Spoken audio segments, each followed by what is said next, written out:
Bibb County's coroner scared for his life. The breaking news we are tracking right now in Macon that sent Leon Jones running for cover.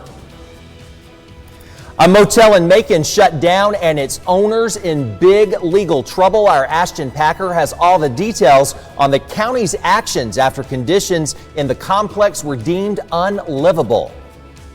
Plus, the national housing market is causing havoc for renters and buyers, but experts are worried it signals something even worse later down the road. But first, sunny skies today, but that's not how the weekend is looking. Coming up, everything you need to know to make sure your Easter plans go on without a hitch. Good evening, everyone, and thanks for watching WGXA News at 5. I'm Greg Lloyd. Live from downtown Macon, you're watching WGXA News at 5. Well, to the weather first, and having some Easter fun tonight may be the best option. Gary Thigpen in once more this evening for Chief Meteorologist Eric Garlick. And Gary, you're saying that we should be ready for a rainy Easter. Yeah, that's right, Greg. Good evening to you. Good evening, everyone. Well, today was beautiful, if that was any consolation. Looking at all those beautiful blue skies still out there, looking at downtown Macon from the Wilson Bryant Heating and Air Skycast Network. Temperature here in Macon, 79 degrees all over middle Georgia, ranging from the upper 70s to the low 80s with those beautiful blue skies and all that sunshine. Now, looking at your evening planner, by 9 o'clock, we're 69 degrees, dropping down to 65 by 11. But look at those clear skies out there, and as Greg just alluded to, changes are on the way tomorrow and Easter Sunday. We do have a chance of scattered showers and thunderstorms, and tomorrow, well, we're level 1 out of 5 for a few strong storms. I'll give you more details on this and talk about how much rain we may get and your 10-day forecast coming up in a few minutes. Stay with us. Thank you, Gary. We are monitoring breaking news in Macon right now. This was the scene at the Family Dollar Store on Pionona Avenue in Macon near the intersection with Eisenhower Parkway. When our team arrived on scene, there were multiple squad cars at the store, including the Bibb County Sheriff's Office and the Georgia State Patrol. We're working to learn more about what happened from investigators. However, Bibb County Coroner Leon Jones says the store was robbed and he was inside when it happened. I was at the register when he came in and said, open the drawer, open the drawer. Both of them, just like that, in that tone of voice. As far as we know, there was no one hurt. Jones says the suspect ran away and deputies are looking for him. We'll update this story as we learn more. Our other top story of the evening, a Macon motel has been shut down after the owner was arrested for failing to provide basics like power and water to tenants. Our Ashton Packer is live from Magnolia Court Motel to explain what happened. Hi, Ashton. Hi, Greg. Every door here is wide open. If you look inside, you can see the mattresses overturned and the garbage left behind because residents were suddenly moved out by authorities. Why? Because the motel they were staying in here had no utilities, and the owner responsible was just put in jail this morning. Windows either broken or boarded up, doors flung open, belongings scattered about. This is the shocking state of the Magnolia Court Motel on Houston Road in Macon. First thing in the morning on Good Friday, the owner of this property was fined $6,000 and taken into police custody. Those who stayed here took the owner to court after struggling with a lack of water and power, even after paying their bills. I know that there were people there paying on a regular basis because when the authorities came over there to do the citations and to start clearing some things out, the current manager there refunded some of the money back to the tenants who had paid their money. But still, even if some people are not paying and there's a process through eviction they can go through to take care of that. Miller says the owner was operating without a business license, adding to the list of crimes. Despite having to deal with these conditions, Miller says everyone who stayed here is safe and has utilities now. New places was found for almost all the residents there through Brookdale, through the EOC and other places like that have funds to help them out on a temporary basis. to make sure they all had a place to go. It's the ending of a sad story for those who lived here, but a promising beginning for Mayor Miller's mission to rid the city of blight. He says shutting this motel down helps ensure citizens have a basic standard of living and shows property owners that this kind of behavior won't be tolerated. I would tell them to get their act together or get out of Macon-Bibb County. Bottom line is we don't need slumlords in Macon. We don't need people who are not going to take pride and take responsibility in maintaining their properties. This story is still developing. Code enforcement is currently investigating just how many violations there really are, which could mean more trouble for the owner. Reporting live from Macon, Ashton Packer, WGXA News. Ashton, thank you for that report. And one of the factors contributing to America's economic concerns, a nationwide housing crisis. Analysts say the housing market is overcooked, pricing people out of their homes. And eventually, when the prices come down, things could get even worse. Jay O'Brien dove into what economists have to say about it all.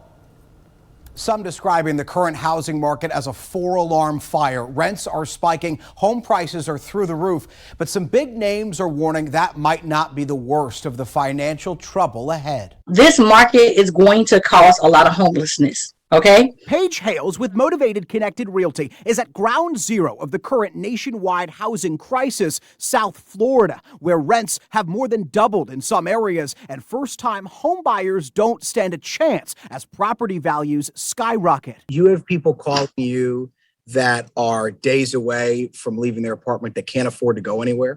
Yes. But what is the solution? We don't have a solution right now.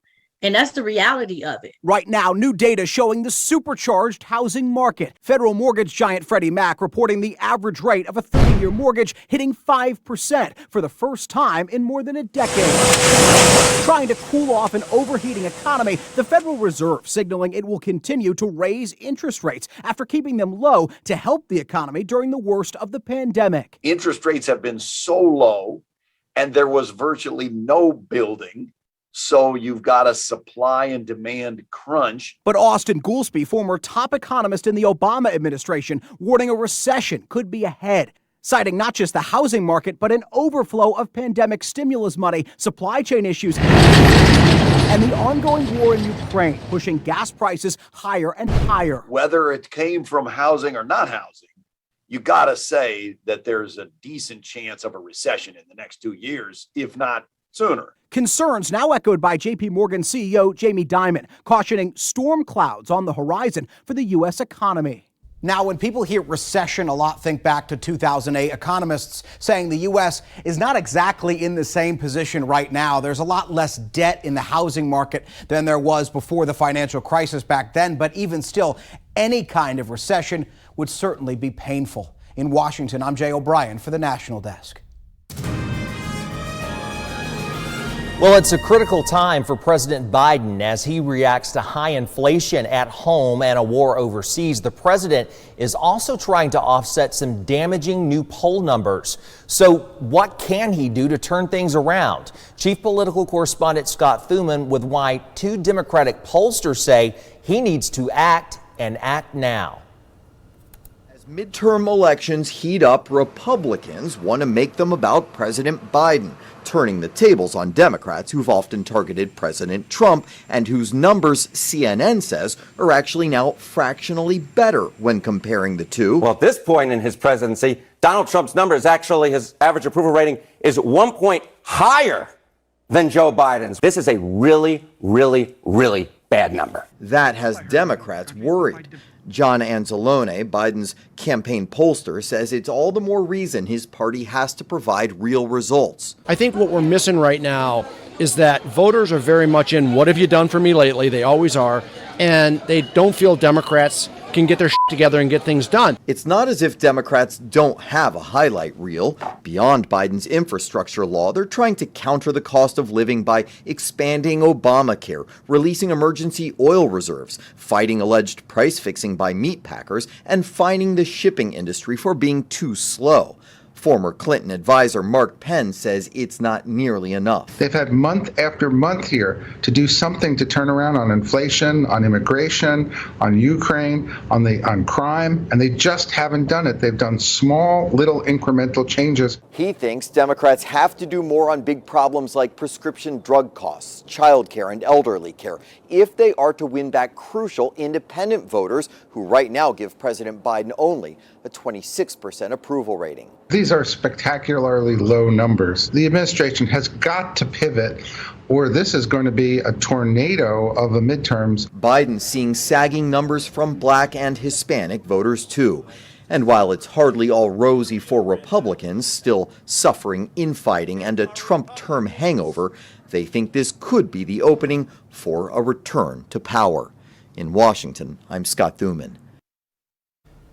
And that brings us to our question of the day. What's your confidence level in the Biden administration's ability to manage issues facing America? Very, somewhat, or not confident at all? Head over to our Facebook to let us know.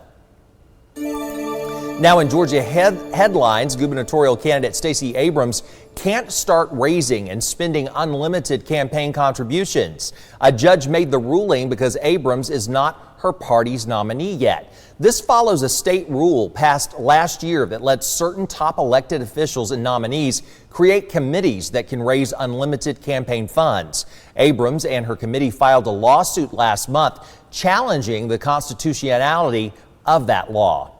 And today, the Georgia Highway Contractors Association held a job fair on Eisenhower Parkway in Macon. Contractors held it because they are entering a very busy season in the industry. All of the employers say that they need workers and they need them now. The state of Georgia is expected to receive $8.9 billion to fund road and highway repairs. The state is also to get another $225 million for bridge replacement and repairs over the next 5 years.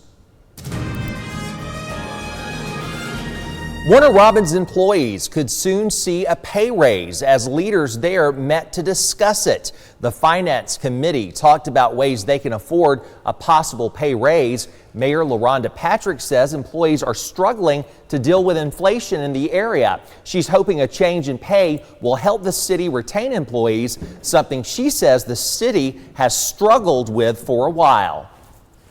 Recruitment and retention. Those are the two most important things.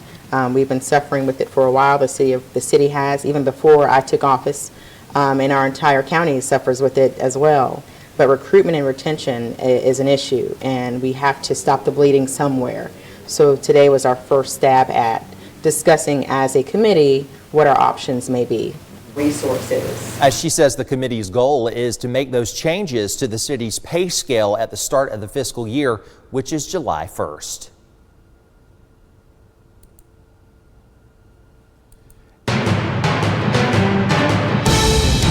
Now to the war in Ukraine, where officials say Russia is retaliating for the sinking of its flagship, the Moskva. Multiple Russian attacks have been reported overnight into today. CNN reports at least 2 are dead after multiple rounds of explosions in a city near the Black Sea. 7 people were killed and 27 injured after Russian forces opened fire near the northeastern city of Kharkiv. That report has not been independently confirmed. The Ukrainian Defense Ministry also saying Russian long-range bombers struck the besieged city of Mariupol. And Moscow is also sending a warning to the U.S. Start arming Ukraine. In a formal diplomatic note to the U.S., Russian officials said U.S. and NATO's weapon systems were, quote, adding fuel to the conflict. The note also added that supplying weapons could bring, quote, unpredictable consequences. It comes as Biden approved an $800 million weapons package, including drones, ammunition, and armored vehicles. A senior administration official says this means America's help has been effective against Russia.